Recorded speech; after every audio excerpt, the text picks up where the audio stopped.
അസ്സലാമു അലൈക്കും വറഹ്മത്തുള്ളാഹി. സഹോദരങ്ങളെ, ഇന്നിവിടെ പറയാൻ ഉദ്ദേശിക്കുന്നത് ഡോക്ടർ അനിൽ മുഹമ്മദ്, അദ്ദേഹം സൗദി അറേബ്യയിലെ കോടതിയിലെ ട്രാൻസ്ലേറ്ററായിട്ട് ജോലി ചെയ്യുന്ന ഒരു മുഹമ്മദ് നജ്ദി എന്ന് പറയുന്ന ഒരു വ്യക്തിയുടെ ഇൻ്റർവ്യൂ നടത്തുകയുണ്ടായിരുന്നു. ആ ഇൻ്റർവ്യൂവുമായി ബന്ധപ്പെട്ടുകൊണ്ട് ഒന്ന് രണ്ട് കാര്യങ്ങൾ പറയാൻ വേണ്ടി ആഗ്രഹിക്കുകയാണ്. ആ വീഡിയോ കണ്ടു കഴിഞ്ഞപ്പോൾ ചില കോമഡികളൊക്കെ ഓർമ്മ വന്നു. ആ കോമഡികളൊക്കെ നിങ്ങളുമായിട്ട് പങ്കുവെക്കാമെന്ന് കരുതി. കാരണം ഇപ്പോൾ തമാശ പറയേണ്ട ടൈമാണല്ലോ. അബ്ദുറഹിം ഓൾറെഡി പുറത്തു വരേണ്ട ചുറ്റുപാട് ആയിക്കഴിഞ്ഞിരിക്കുന്നു. ഇനി അവിടെ ടെൻഷനില്ല. ഇതുമായി ബന്ധപ്പെട്ടുകൊണ്ട് ടെൻഷൻ എടുത്തിട്ടുള്ള കുറേ ആളുകളുടെ ടെൻഷൻ ലഘൂകരിക്കാൻ വേണ്ടിയിട്ട് ഈ കോടതി കേസുമായി ബന്ധപ്പെട്ടുകൊണ്ട്, ഈ കോടതി കേസല്ല മറ്റു പല കോടതി കേസുകളുമായി ബന്ധപ്പെട്ടുകൊണ്ടുള്ള ചില തമാശകൾ നമുക്ക് പറയാം, ഇവിടെ പങ്കുവെക്കാം. അതിനിടയ്ക്കൊന്ന് പറയട്ടെ, നമ്മളെ യൂട്യൂബന്മാരെ സംബന്ധിച്ചിടത്തോളം അവരെ എല്ലാവർക്കും പണമുണ്ടാക്കുക എന്നുള്ളതാണ് ലക്ഷ്യം. അത് നിരപരാധിയായിട്ടുള്ള ആളെ തൂക്കുകയറിൽ നിന്ന് ഒഴിവാക്കി, അതേപോലെ തന്നെ സംഭാവന പിരിച്ചവരും കൊടുത്തവരും കുടുങ്ങി എന്നൊക്കെ പറയുന്ന ഈ ഡയലോഗുകളൊക്കെ നിങ്ങൾ കാണിക്കാതെ, ജനങ്ങളെ തെറ്റിദ്ധരിപ്പിക്കാതെ, നിങ്ങൾ പ്രപഞ്ചനാഥനെ ഭയപ്പെട്ടുകൊണ്ട് സത്യമായി പറയാൻ വേണ്ടിയിട്ട് ഞാൻ ഈ യൂട്യൂബന്മാരോട് ആഹ്വാനം ചെയ്യുന്നു, റിക്വസ്റ്റ് ചെയ്യുന്നു. ഇനി അനിൽ മുഹമ്മദിന്റെ ഈ കോടതി ഉദ്യോഗസ്ഥനുമായിട്ടുള്ള ഇന്റർവ്യൂവിനെ നമ്മളൊന്ന് വിശകലനം ചെയ്യുകയാണെന്നുണ്ടെങ്കിൽ, ഒന്നാമതായിട്ട് എനിക്ക് അനിൽ മുഹമ്മദിനോടും ഈ കോടതി ഉദ്യോഗസ്ഥനോടും പറയാനുള്ളത്, നിങ്ങൾ പരസ്പരം സർ എന്നുള്ള വിളി കുറച്ച് അരോചകമായി തോന്നി. അത്രയും അധികം വേണ്ടായിരുന്നു എനിക്ക് തോന്നി. കാരണം നിങ്ങളെ രണ്ടുപേരെ സംബന്ധിച്ചിടത്തോളം രണ്ടുപേരും മുസ്ലിങ്ങളാവുമ്പോൾ അള്ളാഹ് നിങ്ങളെ പരിചയപ്പെടുത്തുന്നത് നിങ്ങൾ സഹോദരങ്ങളാണ്. അപ്പോൾ നിങ്ങൾ ഒരാളെ മറ്റാളെ ബ്രദർ, സഹോദര എന്ന് വിളിച്ചാൽ മതി. അങ്ങനെ വിളിക്കാതെയും നിങ്ങൾക്ക് വിഷയങ്ങൾ അവതരിപ്പിക്കാം.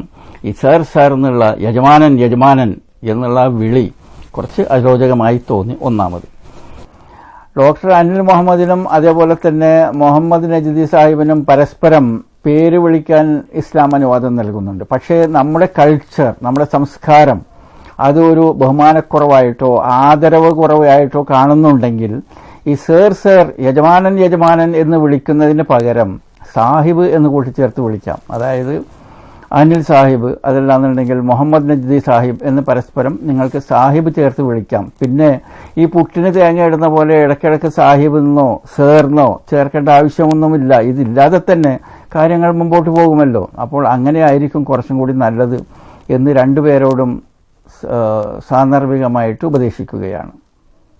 രണ്ടാമതായിട്ട് പറയുകയാണെന്നുണ്ടെങ്കിൽ, ഈ അറബ് നാടുകളിൽ കോടതിയിൽ, പോലീസിൽ, പബ്ലിക് പ്രോസിക്യൂട്ടറുടെ അടുത്തൊക്കെ ട്രാൻസ്ലേറ്റർ എന്നൊരു തസ്തികയുണ്ട്.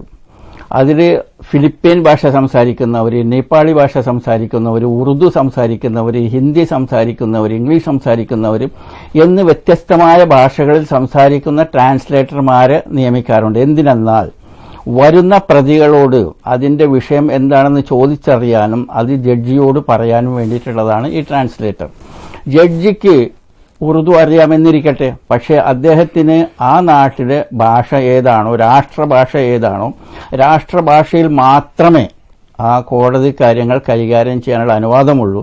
അപ്പോൾ രാഷ്ട്രഭാഷ, ഉദാഹരണത്തിന് രാഷ്ട്രഭാഷ അറബിയാണെന്നുണ്ടെങ്കിൽ പ്രതി പറയുന്നതിനെ ട്രാൻസ്ലേറ്റർ അതിന് അറബിയിൽ പറഞ്ഞു കൊടുക്കുകയും ചെയ്യണം. ഇതാണ് ട്രാൻസ്ലേറ്ററുടെ ജോലി. ഞാൻ നിങ്ങൾക്ക് രണ്ട് ട്രാൻസ്ലേറ്റർമാരെ പരിചയപ്പെടുത്തരാം.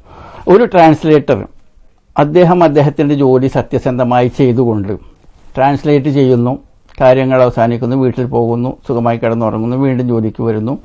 ഇദ്ദേഹം നാട്ടിലൊന്നും കാര്യമായിട്ട് ഉണ്ടാക്കിയിട്ടുമില്ല.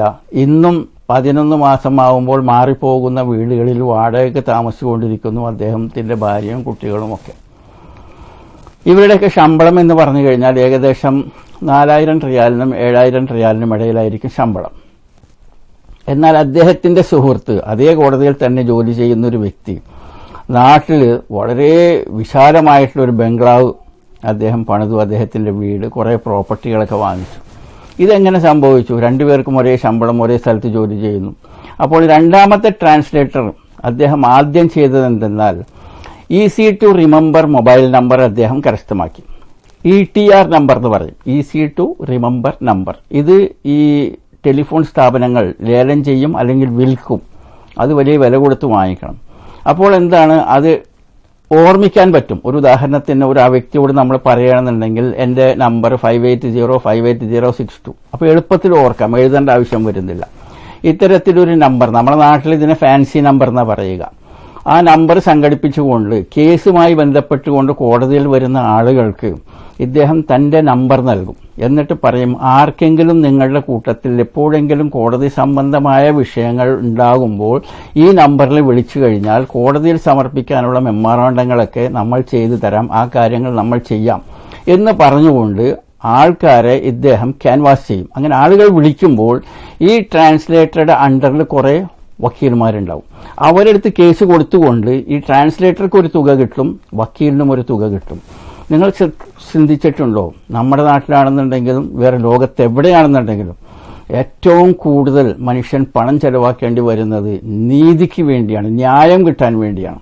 ഏത് വക്കീലിൻ്റെ അടുത്ത് പോയി കഴിഞ്ഞാലും ജസ്റ്റ് ഒരു വക്കീൽ നോട്ടീസ് അയക്കാൻ തന്നെ നമ്മുടെ നാട്ടിൽ 20, 25, 30 ഒക്കെ വാങ്ങിക്കുന്ന വക്കീൽമാരുണ്ട്. അപ്പോൾ ഈ സന്ദർഭത്തിൽ ഈ APയുടെ മർക്കസിൽ നിന്ന് കുറേ വക്കീൽമാർ പാസ്സായിട്ടുണ്ട്. അവരോട് എനിക്ക് റിക്വസ്റ്റ് ചെയ്യാനുള്ളത്, നിങ്ങൾ രംഗത്തിറങ്ങുക, ജനങ്ങൾക്ക് നീതി ന്യായം നടപ്പാക്കാൻ വേണ്ടിയിട്ട് ഒരു ന്യായമായ ഫീസ് വാങ്ങിക്കൊണ്ട് കാര്യങ്ങൾ നടത്തി കൊടുക്കുക എന്ന് സാന്ദർഭികമായി ഒരു റിക്വസ്റ്റ് ചെയ്തുകൊണ്ട് വിഷയത്തിലേക്ക് തിരിച്ചു വരാം. വിഷയത്തിലേക്ക് തിരിച്ചു വരികയാണെന്നുണ്ടെങ്കിൽ ഇപ്പോൾ നിങ്ങൾ 2 ട്രാൻസ്ലേറ്റർമാരെ കണ്ടു. ഒരു ട്രാൻസ്ലേറ്റർ അദ്ദേഹം തന്റെ ജോലിയുടെ ഇടയിൽ കൂടെ പൈസ ഉണ്ടാക്കുന്നതായിട്ടും അത് അന്യായമാണ് നിയമത്തിന്റെ ദൃഷ്ടിയിൽ, പക്ഷേ അതങ്ങനെ ചെയ്തു പോകുന്നു, ജനങ്ങൾക്ക് അതുകൊണ്ട് പ്രയോജനമുണ്ടാകുന്നു. ഇനി ഈ ട്രാൻസ്ലേറ്ററുടെ ജോലി എന്ന് പറഞ്ഞു കഴിഞ്ഞാൽ വളരെ ക്രൂഷ്യൽ ആയിട്ടുള്ളൊരു ജോലിയാണ്. ആ ജോലിയിൽ വള്ളി പുള്ളി കോമ വ്യത്യാസം വന്നു കഴിഞ്ഞാൽ ഈ പ്രതിയുടെ ജീവൻ തന്നെ അപകടത്തിലായി പോകും. ട്രാൻസ്ലേറ്റർ ട്രാൻസ്ലേറ്റ് ചെയ്യുന്ന സമയത്ത് തെറ്റു വന്നു കഴിഞ്ഞാൽ. ഇവിടെ അനിൽ മുഹമ്മദ് ഈ കോടതി ഉദ്യോഗസ്ഥനോട് സംസാരിക്കുമ്പോൾ ഒരു കാര്യം ഞാൻ നോട്ട് ചെയ്തത് എന്തെന്നാൽ, പ്രതിയുടെ പേര് അബ്ദുറഹീം എന്നാണ്, മരണപ്പെട്ട ഈ കുട്ടിയുടെ പേര് അനസ് എന്നാണ്.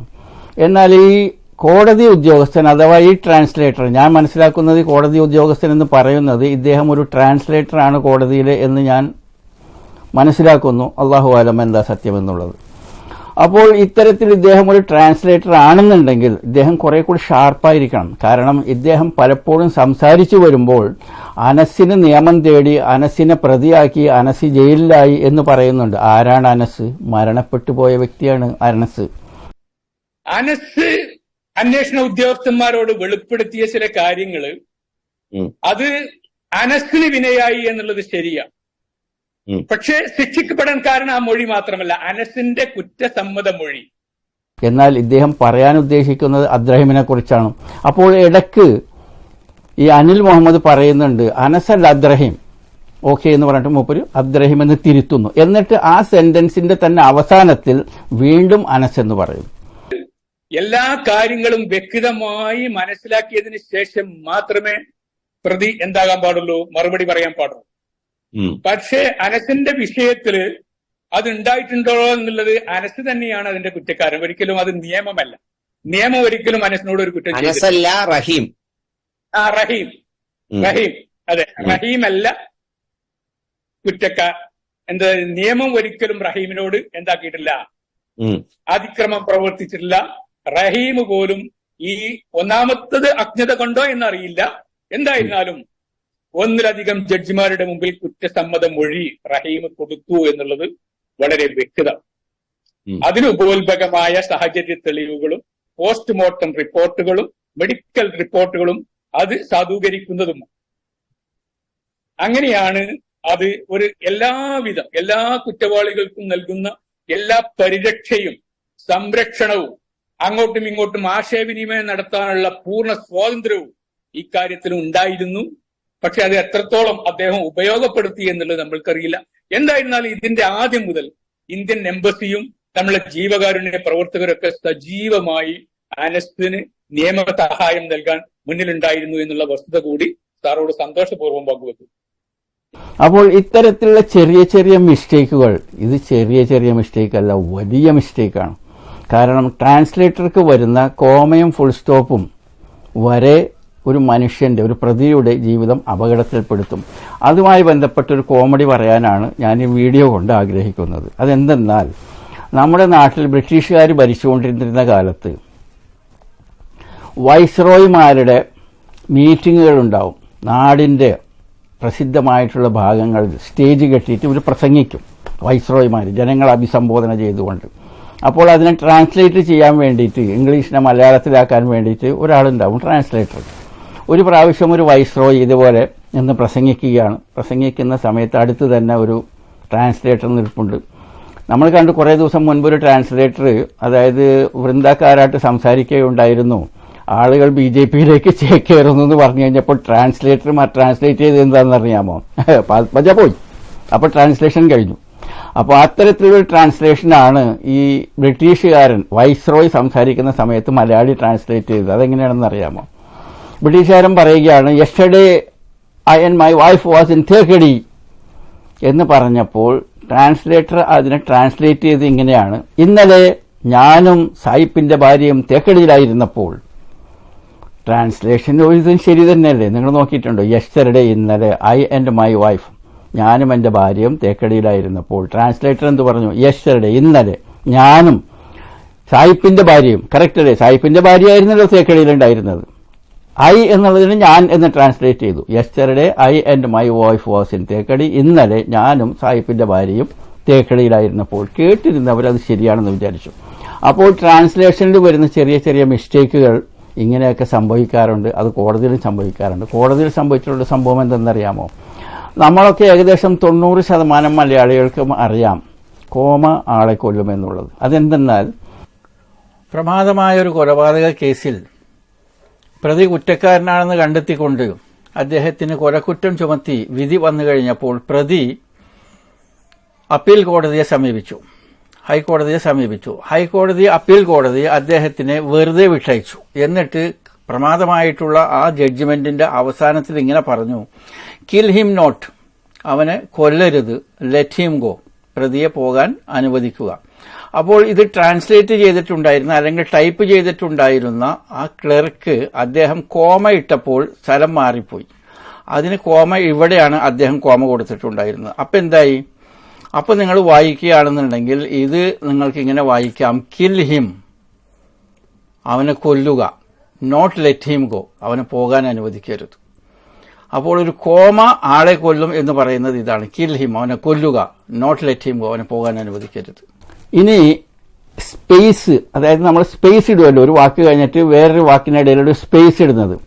ആ സ്പേസ് മാറിക്കഴിഞ്ഞാലും അർത്ഥം മാറിപ്പോവും. അതെങ്ങനെയെന്നാൽ, ഉമ്മയുടെ മടി, ഉമ്മയുടെ മടിത്തട്ട് എന്നുള്ളത് ഉമ്മയുടെ അടി, ഉമ്മയുടെ മടി എന്നത് ഉമ്മയുടെ അടി ആയി മാറും ഒരു സ്പേസ് മാറിയാൽ. അതിങ്ങനെയാണ്.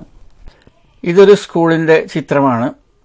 സ്കൂളിന്റെ പേര് മദർസ് ലാപ്പ് പ്രീ സ്കൂൾ എന്നാണ്. മദർസ് ലാപ്പ് എന്ന് പറഞ്ഞു കഴിഞ്ഞാൽ അമ്മയുടെ മടി, അമ്മയുടെ മടിത്തട്ട് എന്നാണ് ഈ സ്കൂളിന്റെ പേര്.